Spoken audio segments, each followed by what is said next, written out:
Paling tidak kita lihat, bila dibandingkan dengan negara-negara di luar sana, ada satu kata yang perlu kita sadari, pahami, dan sekaligus juga jiwai, yaitu rasa syukur kita kepada Allah Subhanahu wa Ta'ala, Tuhan yang Maha Esa. Kenapa demikian? Kita tahu Indonesia ini sampai hari ini kurang lebih jumlah penduduknya sampai 267 juta. Sebuah jumlah yang amat sangat fantastik bila dibandingkan dengan negara-negara tetangga kita. Kemudian dari jumlah pulau yang ada di Indonesia, dari Sabang sampai Merauke, ini sejumlah 17.540. Bayangkan oleh kita, yang tersebar dari barat sampai timur, dari utara sampai selatan. Dari suku bangsa ada sekitar 1.340 suku bangsa: Sunda, Jawa, Batak, Bugis, dan lain sebagainya. Seperti yang pernah dirilis oleh Haji Omar Kiram dalam lagu 100 dulu ya, sekarang sudah 135 juta penduduk Indonesia dulu pada saat saya masih SD. Bahasanya 652 bahasa daerah. Kemudian agama yang dipelihara atau dilayani, diakui oleh negara Kesatuan Republik Indonesia ada 6 agama. Ini semua merupakan kondisi real, kondisi objektif tentang Indonesia sebagai ruang besar dari berbagai varian-varian seperti ini. Bapak Ibu yang saya hormati, mengapa ini harus kita ketahui? Makanya saya katakan ada satu kata yang harus kita ungkapkan selalu dan selalu: syukur kehadirat Allah Subhanahu wa Ta'ala, Tuhan yang Maha Esa. Kenapa? Dengan sejumlah pulau, penduduk, suku bangsa, bahasa, agama, tetapi kondisi saat ini dari tahun ke tahun, khususnya sejak tahun 1945 semenjak kita merdeka, berarti sudah 70 berapa, 6 ya, 76 tahun Indonesia merdeka. Indonesia sampai saat ini masih tetap survive, berdiri tegak sebagai sebuah negara yang berdaulat dengan variasi seperti ini, dengan keragaman seperti ini, dengan kebinekaan seperti ini, tapi Indonesia sampai saat ini masih berdiri tegak. Ada apa sebetulnya? Nah itu kan, kenapa bisa begini? Bila dibandingkan dengan negara-negara di luar sana yang kita bandingkan dengan di Timur Tengah, negara-negara Eropa, penduduknya sedikit,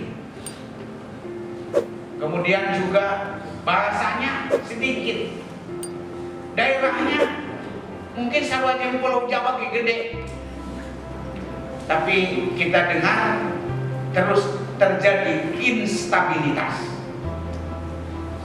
terjadi pula kerusuhan, perang malah. Ada apa sebetulnya? Sementara Indonesia yang sebegitu luas dengan keragaman yang luar biasa, tetapi sampai saat ini Indonesia masih tetap tegak sebagai sebuah negara yang berdaulat. Ini sesuatu yang patut kita syukuri. Ya, bukti fisiknya kita sekarang juga rasa aman berkumpul bersama-sama. Indikator-indikatornya banyak. Inilah kenapa bisa begini. Itu kan karena ada sesuatu yang membingkai, sebuah ideologi yang menyatukan umat, menyatukan warga bangsa dari berbagai variasi-variasi ini, dan itu adalah kesepakatan bersama dari semua elemen bangsa. Hebatnya dibanding pada kita merumuskan sesuatu yang bisa menaungi semua kepentingan tanpa harus ada yang ditinggalkan. Ini Pak yang perlu kita pahami bersama. Nah, ini masih Indonesia. Jumlah suku bangsanya 1540. Satu mata uang tunggal. Ya, di samping jumlah penduduknya, jumlah agama yang diayomi, dilayani, suku bangsa, bahasa. Tetapi ada satu hal yang menjadi berkat juga, adalah mata uang yang tunggal, rupiah. Kenapa ini Indonesia sampai saat ini bisa berdiri tegak dalam kondisi yang berdaulat? Karena ada sesuatu yang melekatkan kita semua. Dalam hal ini adalah next. Ini Pak, ada pilar-pilar besar ya yang menaungi rumah besar kita ini, sehingga semua keanekaragaman itu sampai saat ini bisa berbarengan, bisa harmoni, bisa damai, saling sapa, saling menguatkan, tanpa ada yang saling melemahkan. 4 pilar inilah yang menjadi modal dalam rangka membingkai semua keanekaragaman itu, yang merekatkan semua perbedaan itu. Sejumlah pulau yang amat sangat luas dan ribuan itu bisa menyatu sampai saat ini. Saya pergi ke Gorontalo, Sulawesi Utara, datang ke sana dengan penuh kedamaian. Bahasa saya berbeda, warna mukanya juga berbeda, ya gak Pak? Mungkin agamanya juga berbeda, tapi ketika saya datang ke sana, luar biasa terasa nyaman. Karena apa? Dibingkai oleh negara yang namanya Indonesia. Kenapa bisa demikian? Karena semua warga bangsa dari Sabang sampai Merauke mensepakati, itu masalah, mensepakati terhadap 4 pilar besar ini. Saya berangkat ke mana? Pontianak. Saya berangkat ke Makassar. Ya, sebagai umat yang beragama, mau sholat, yang ketika kita itu pasti difasilitasi, minimal ditunjuki, walaupun beda agama, bahasa kita beda, hanya yang menyatukan adalah bahasa Indonesia. Dengan bahasa Indonesia saya bisa berkomunikasi. Makanya Sumpah Pemuda itu luar biasa.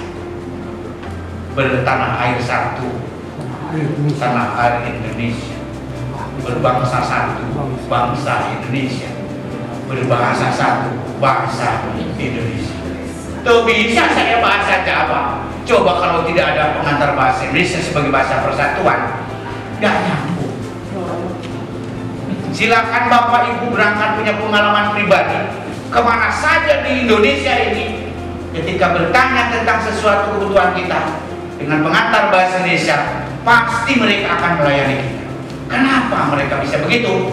Karena kita satu kesepahaman dalam bingkai Indonesia. Makanya ya mau duit mati syukuran orang begitu, Masya Allah. Teruslah tong berbicara tentang apa itu Pancasila, dan lain sebagainya. Belum. Ini 4 pilar yang menyatukan kita semua. Terus hari berbicara tentang internal agama banyak. Ikhwatu, Pak asli itu bayan akhwat. Itu internal kita. Dan kalau bahasanya agama, belum tentu saudara kita di luar itu menyepakati. Tapi ketika sudah berbicara Pancasila, undang-undang dan Bhinneka Tunggal Ika serta NKRI, sepakat itu. Dan inilah akan menciptakan situasi yang harmoni di antara anak bangsa di Indonesia. Ini saya sedikit menguatkan saja. Ini sebetulnya udah paham kita bahwa Pancasila itu adalah hasil pemikiran para depanding pada. Di dalamnya ada para politisi, ada birokrat, ada ulama, semuanya berkolaborasi menyampaikan hal-hal yang berkaitan dengan keindonesiaan. Maka muncullah yang menjadi kesempatan besar seperti ini, yaitu yang namanya Pancasila sebagai sebuah ideologi negara kita. Dan kita tahu bahwa Pancasila ini merupakan sebuah hasil pemikiran manusiawi yang digali dari berbagai nilai, baik agama sebagai sebuah keyakinan sebagai hamba Allah, hamba Tuhan, dan juga menggali nilai-nilai budaya, karakter bangsa Indonesia, sehingga menjadilah sebuah kesepakatan bersama. Ini pilar yang sampai saat ini kita jaga sehingga menjadi sebuah konsensus bersama. Insya Allah ketika ini dijaga terus semua, Indonesia akan tetap survive. Itu Pak. Lanjut. Nah, yang selalu muncul dalam persoalan kehidupan kita itu terjadinya miskomunikasi yang berdampak kepada katakanlah disharmoni, lebih jauhnya disintegrasi, lebih jauhnya lagi instabilitas berkaitan dengan antara posisi agama dan negara. Dan ini menjadi sebuah pembicaraan yang tidak pernah ada kata henti, terus berkembang dan berkembang, sehingga bermuncullah berbagai pemikiran mencoba untuk mengkontraproduktifkan antara negara dan agama. Padahal kalau ditelusuri, dihayati, diinternalisasi dalam pikiran bahwa Indonesia memang bukan negara yang berdasarkan agama atau bahasa ilmu teokrasi, dan juga Indonesia bukan negara yang sekuler yang tidak memperhatikan persoalan agama. Tetapi inilah uniknya Indonesia. Ya, uniknya Indonesia adalah negara Pancasila yang mengambil nilai-nilai agama dan memfasilitasi kehidupan beragama.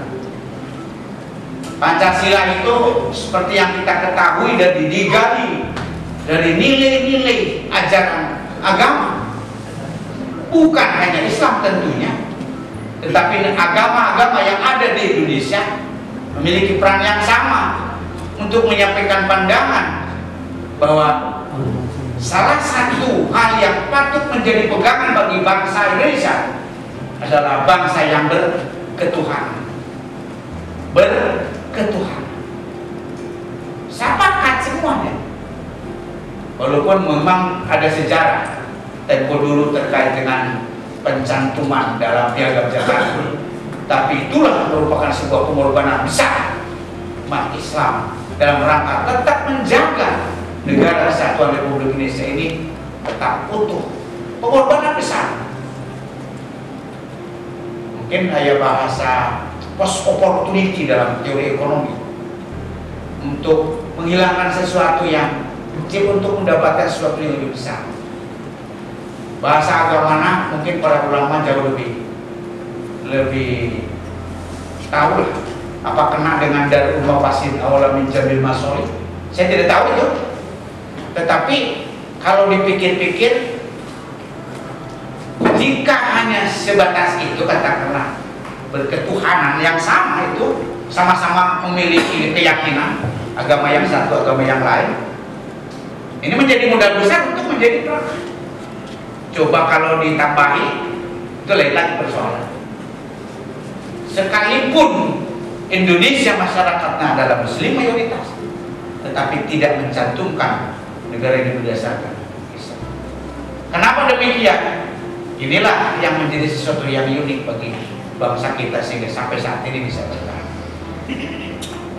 Indonesia sebagai sebuah negara yang berdasarkan Pancasila, dan Pancasila ini merupakan sebuah karya besar para pribadi-pribadi kita yang mengambil nilai-nilai ajaran agama, dan Pancasila sendiri memfasilitasi kehidupan beragama. Tidak ada larangan. Nah inilah mau dibahasakan Indonesia itu lain negara agama, lain negara sekuler, tapi Indonesia memfasilitasi, mengayomi, memelihara, mendampingi kehidupan beragama, bukan negara agama, tetapi mendampingi, mengayomi, memfasilitasi kehidupan beragama. Ini ya yang Indonesia ini ternyata rumah bersama kita semua. Multikultur, budaya yang amat sangat luar biasa, tapi saling menghargai. Multi bahasa, multi religi, kemudian multi partai juga sekarang. Walaupun kadang-kadang berdinamikanya luar biasa. Multi etnis, etnisnya juga luar biasa.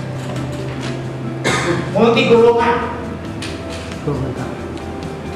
multi pulau, dari Sabang sampai Merauke, dari Miangas sampai Lote. Ini rumah besar kita di Kuning. Lanjut Bu.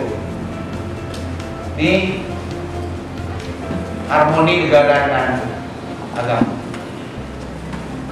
Indonesia memberi ruang kebebasan untuk beragama sepanjang agama itu yang diakui oleh negara. Paling tidak ada 5: Islam,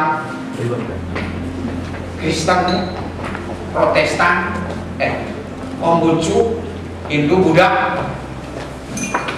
Itu yang sampai saat ini menjadi kesepakatan bersama, diakui dan diayomi oleh negara. Negara memberi kebebasan beragama dan memfasilitasi kehidupan beragama, bisa berekspresi.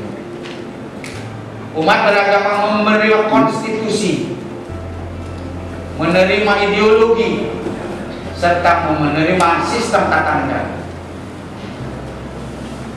Sehingga ketika umat beragama itu menerima semua yang ada di negara kita, maka akan terjadi yang namanya harmoni antara negara dan agama. Kalau bahasa Kiai Hasyim Asy'ari itu, antara negara dan agama itu tidak boleh bertentangan, tetapi harus saling menguat. Ya, harus saling menguat. Next Bu. Nah ini demonstrasi PS sekuler, dan kita tidak ada di dalam. Indonesia tidak ada di dalam, tapi Indonesia yang tadi negara yang bukan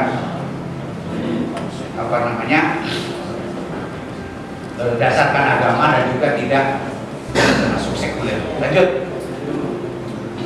Nah, di negara kita yang berdasarkan berideologi Pancasila, agama tumbuh dan berkembang bersama-sama dengan demokrasi.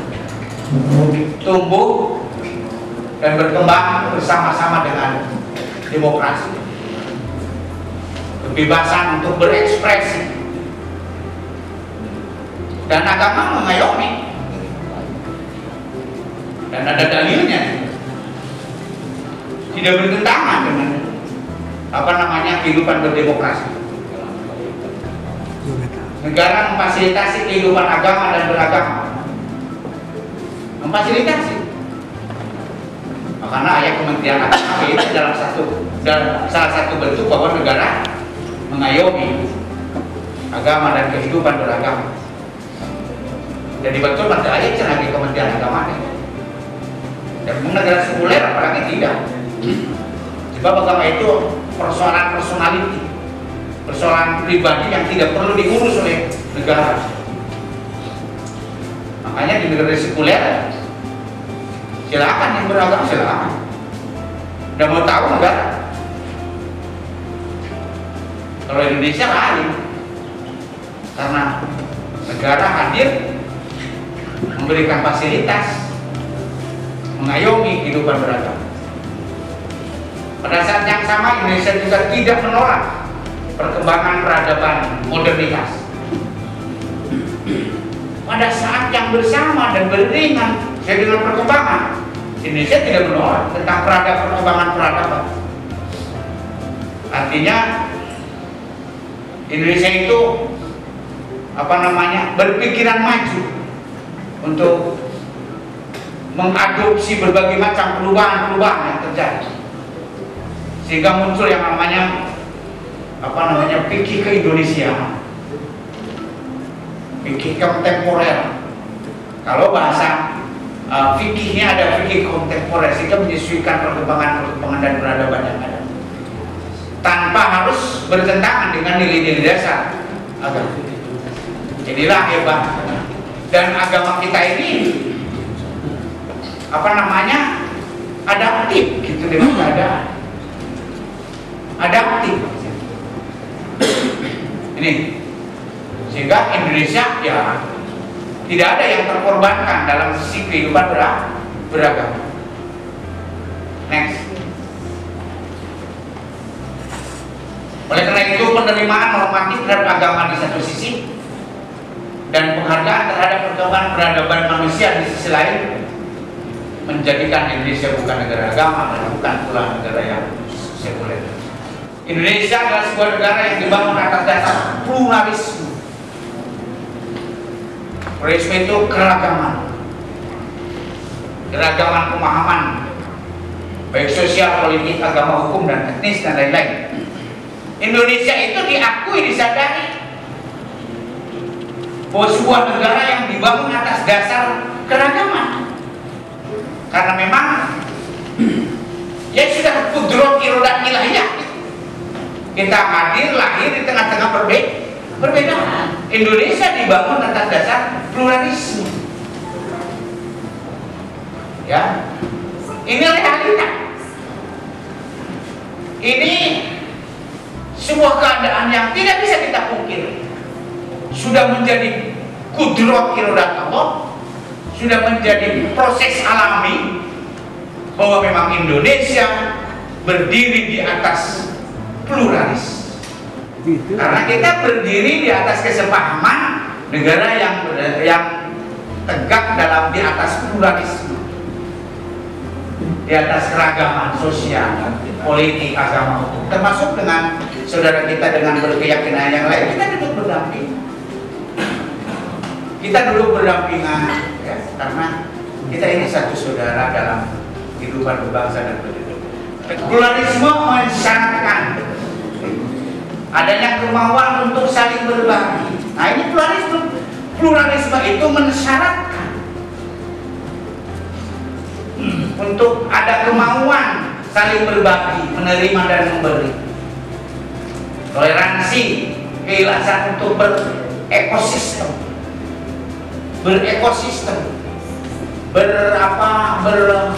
berhubungan ke masyarakat,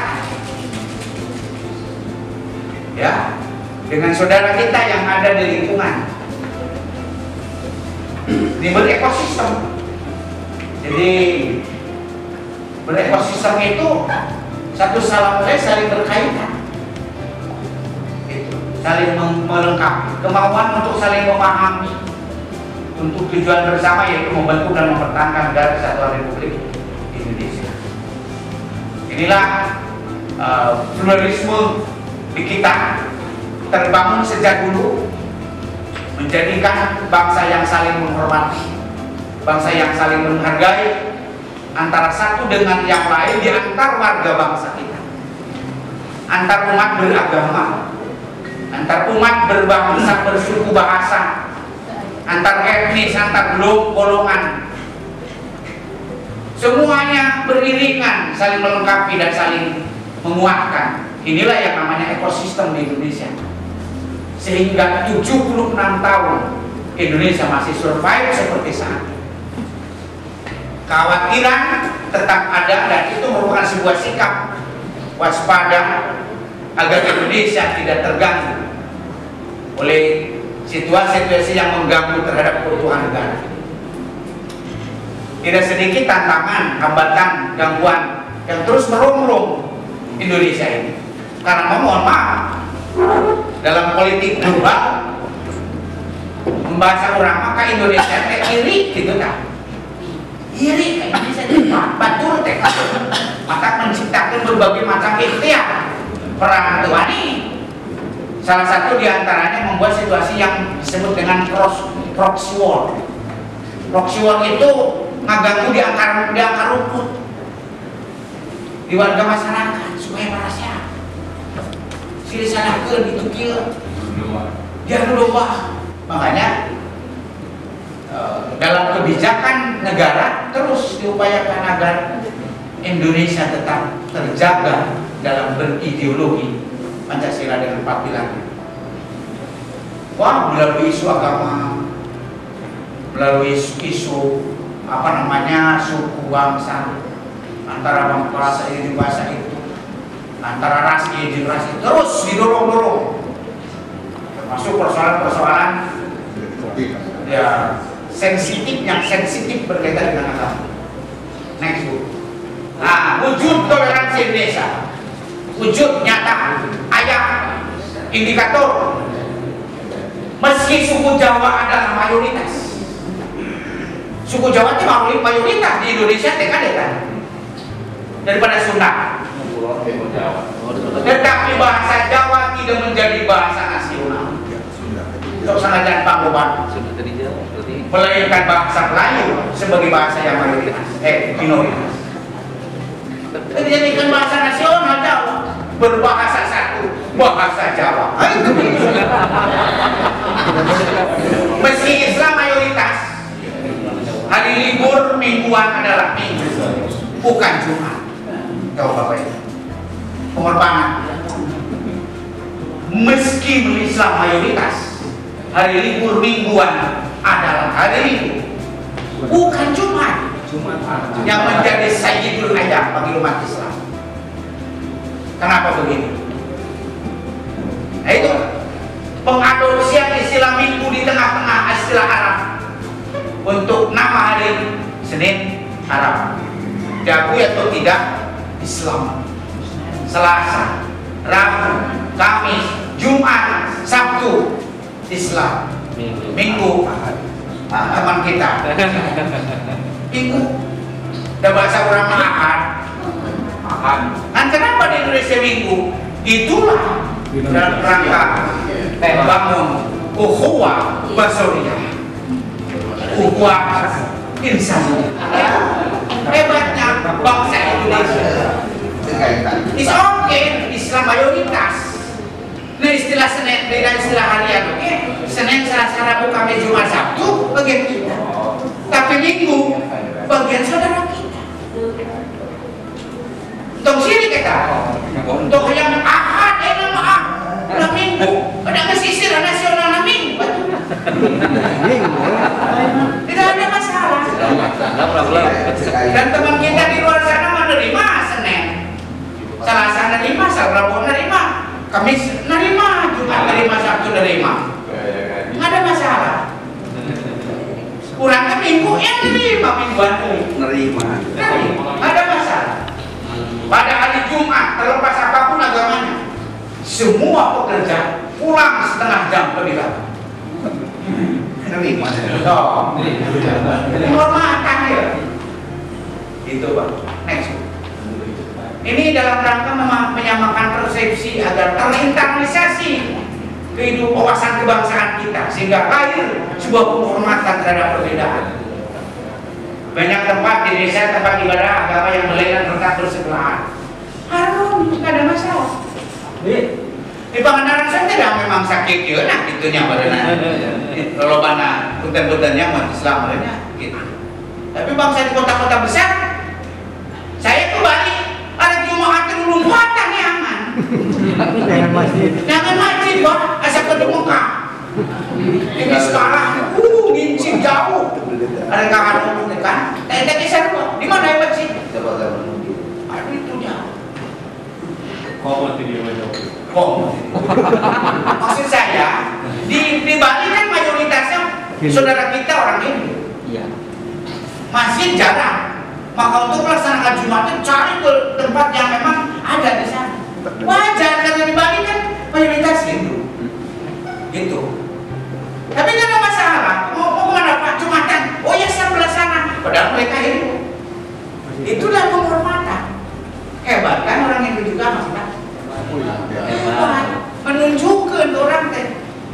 Mohon maaf Bu, kita mesti mau Jumatan kemana? Oh Pak, di kampung sana jauh. Terus gimana saya? Naik mobil Pak? Oh iya naik mobil. Islam adalah agama yang dipeluk mayoritas, tetapi Indonesia bukan negara Islam. Ya Pak?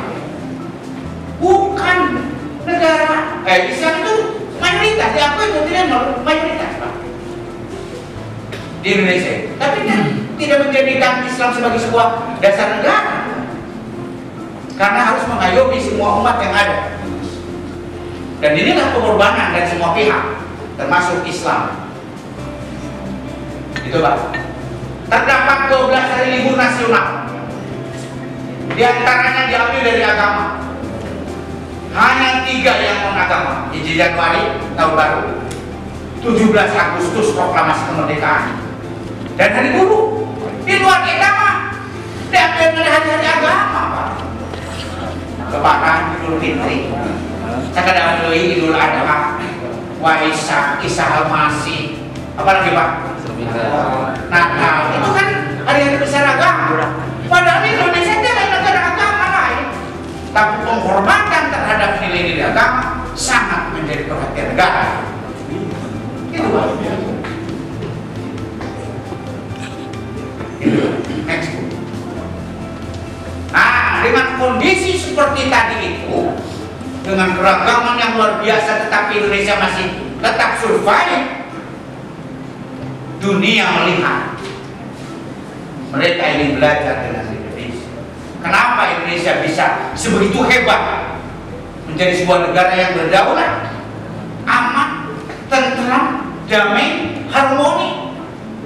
Juara. Cepat rumah itu ya kan? Juara. Yang memang dirasakan orangnya, merasakan kondisi itu gitu Pak. Kondisi harmoni, kondisi damai, kondisi aman, tidak ada dalam kondisi yang merasa terancam. Tidak ada kita. Kira-kira ya perasaan di orang anu merasa terancam oleh yang lain. Kecuali lamun bertetangga dengan bangsa. Itu sudah personal. Bertetangga dengan orang jahat, takara, dusir kebawaan orang. Tapi mata nah ada orang jahat mata keribu ke orang, siut ke orang nanti. So bertetangga dengan orang jahat, atau mungkin dengan orang-orang yang katakanlah berkategori umat gitu kan. Mereka apa panggil kan gitu. Kita. Secara umum kita kan sangat luar biasa harmoni. Nah itu nama. Nah diri yang kurang itu. Wajib perlu bersyukur kan sebagai warga bangsa Indonesia dengan luar biasa keragaman. harmoni. Ini Pak. Bahkan dunia sendiri ingin belajar dengan dunia. Tapi justru kenapa orang Indonesia masih kena menyoal gitu kan? Dengan konsepsi seperti ini, dengan kesepakatan bersama ini, sudah teruji, ya sudah teruji 76 tahun survival dengan kelebihan dan kekurangan. Paling tidak can pernah terjadi disharmoni, disintegrasi, instabilitas. Yang modern demo seutak saya demo ya sama demo. Kita modern menyampaikan aspirasi dan dipelihara. Karena itu adalah sebuah bentuk demokrasi. Dipelihara negara efek Pak. Nu penting tidak pernah mengganggu terhadap stabilitas nasional. Itu penting. Kalau sudah mengganggu terhadap ideologi negara, ini bahaya. Berarti itu akan mengubah tatanan berbangsa dan bernegara. Ini bahaya. Makanya harus diberangus. Jadi tersirat. Harus diberangus kalau sudah masuk ke tatanan menggangguan ideologi negara. Kalau yang sekedar persoalan kebijakan yang berbeda, itu mulai persoalan prinsip, gitulah. Akhirnya semacam kamarnya kejadian politik itu dan politik ini. Sepanjang itu sudah berdemokrasi karena oke. Tidak ada masalah. Akhirnya kerja Jakarta dan cerah sarung. Tapi kalau sudah berbicara tentang ideologi negara, mohon maaf, itu masalah. Pak, ini berkaitan dengan modal besar tentang wawasan kebangsaan ini didukung oleh bagaimana diperkecil dari wawasan kebangsaan secara besar, sekarang dirunut ke persoalan kehidupan beragama secara spesifik. Dan ini adalah tusi Kementerian Agama berkaitan dengan moderasi beragama. Kaitannya dengan kenegaraan beragama dengan tetap menerima konstitusi dan ideologi negara. Beragama dengan tetap menerima konstitusi dan ideologi negara. Kurang tetap beragama, bebas melaksanakan tugas-tugas keagamaan. Sok naon atuh untuk lu dilarang ke negara ketika orang melaksanakan tugas-tugas keagamaan. Aya tuh. Itu. Yang kaitanna jeung wa lam yahkum bima anzalallah fa ulaika humul kafirun. Tadi teh kudu ada di luar deui teh. Sok pakai dalil eta ada barilan teh kitu. Fa ulaika humul munafiqun. Dan seterusnya gitulah. Modal eta teh kudu banyak diskusi. Ketika sekarang dirunut tentang bagaimana hukum-hukum yang terjadi di Indonesia, itu ada relevansinya dengan hukum-hukum agama kita. Tanpa harus dipertentangkan. Sehingga sampai saat ini bangsa kita adalah bangsa yang beragama, tetapi tetap menerima konstitusi dan ideologi negara. Beragama dengan tetap menerima kemajemukan. Nah ini moderasi. Beragama dengan tetap menerima kemajemukan. Ada 5-6 dengan agama yang diakui oleh kita. Juga yang perlu kita sadari bersama di internal antar umat beragama itu sendiri.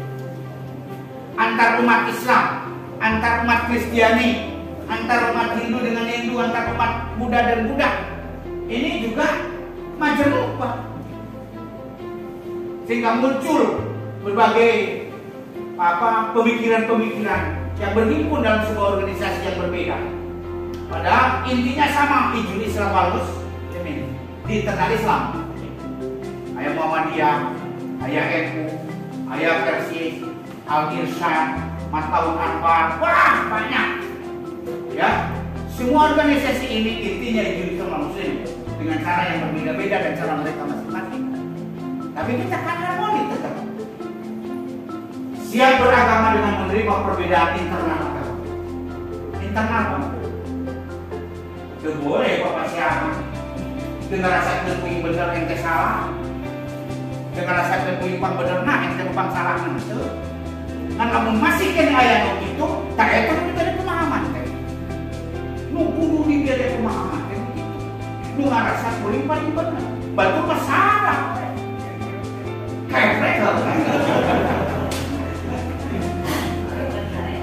nah, beragama dengan tetap menerima perbedaan internal. Maaf di iman Kristiani mungkin ada pandangan yang berbeda di internal Kristiani. Di Islam juga mungkin ada. Jangan pernah ada yang mengatakan saya yang paling benar, Anda yang paling salah.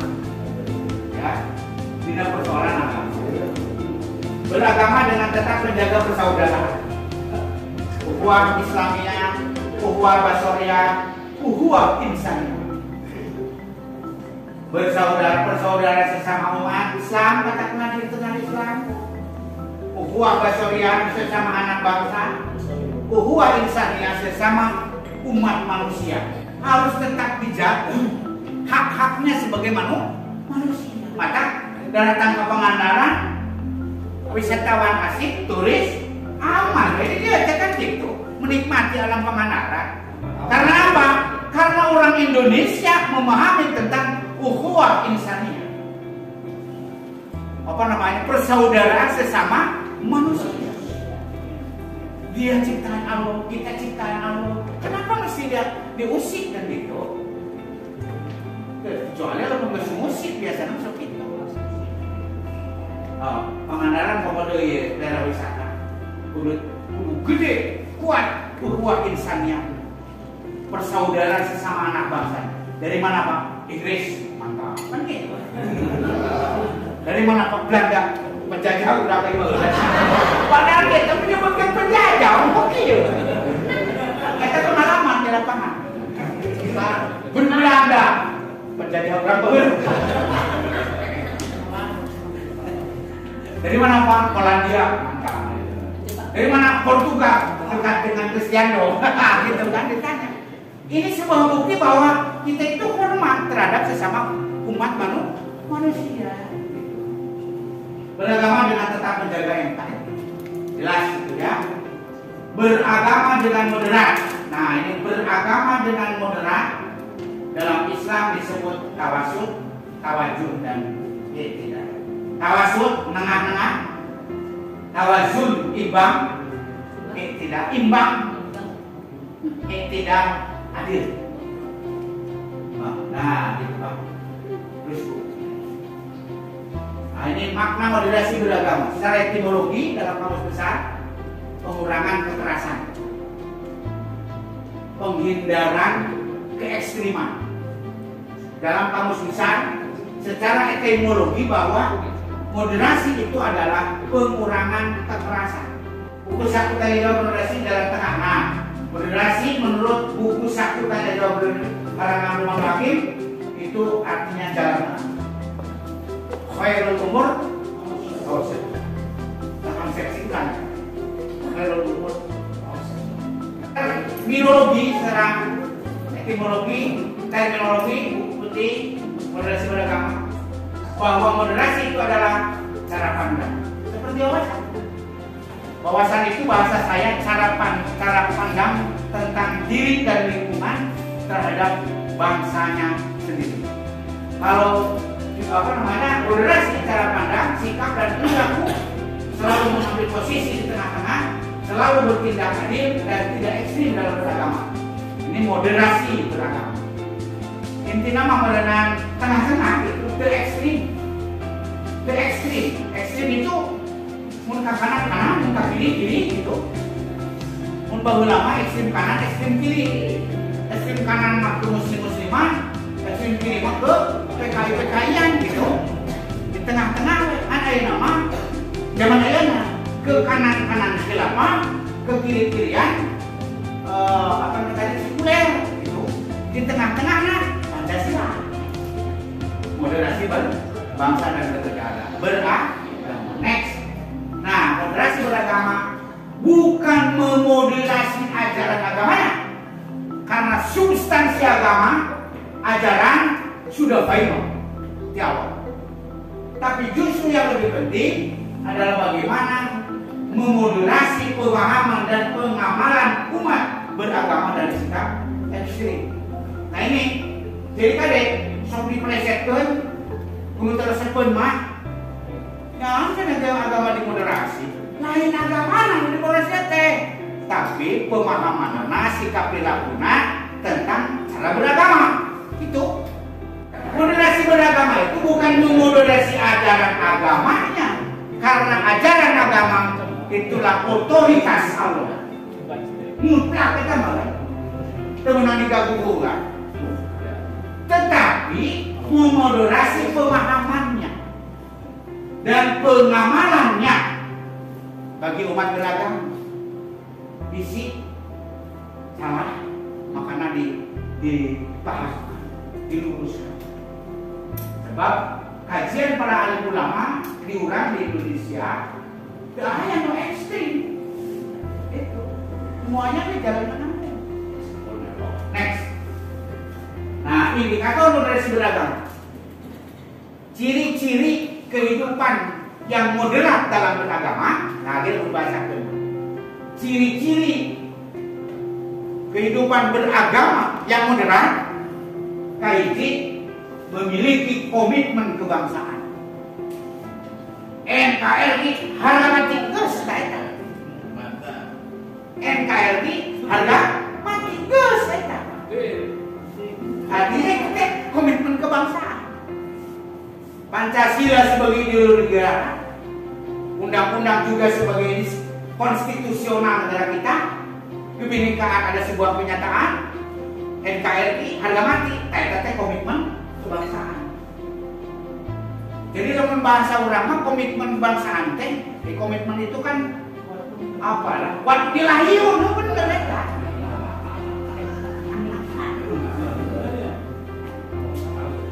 Dan nanti nantikan dia kan kali bayi-bayi kan, wat dilahiun.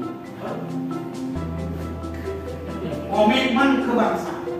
Jadi merasa sense of responsibility, merasa bertanggung jawab, sense of belonging, merasa memiliki terhadap bangsa kita sendiri. Kalau ayo mancam bangsa Indonesia, kurang pengaruh.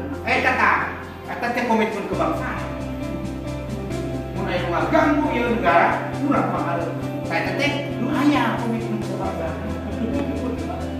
Lamun ayeuna bangsa Indonesia aya nu ngaganggu, bae lah.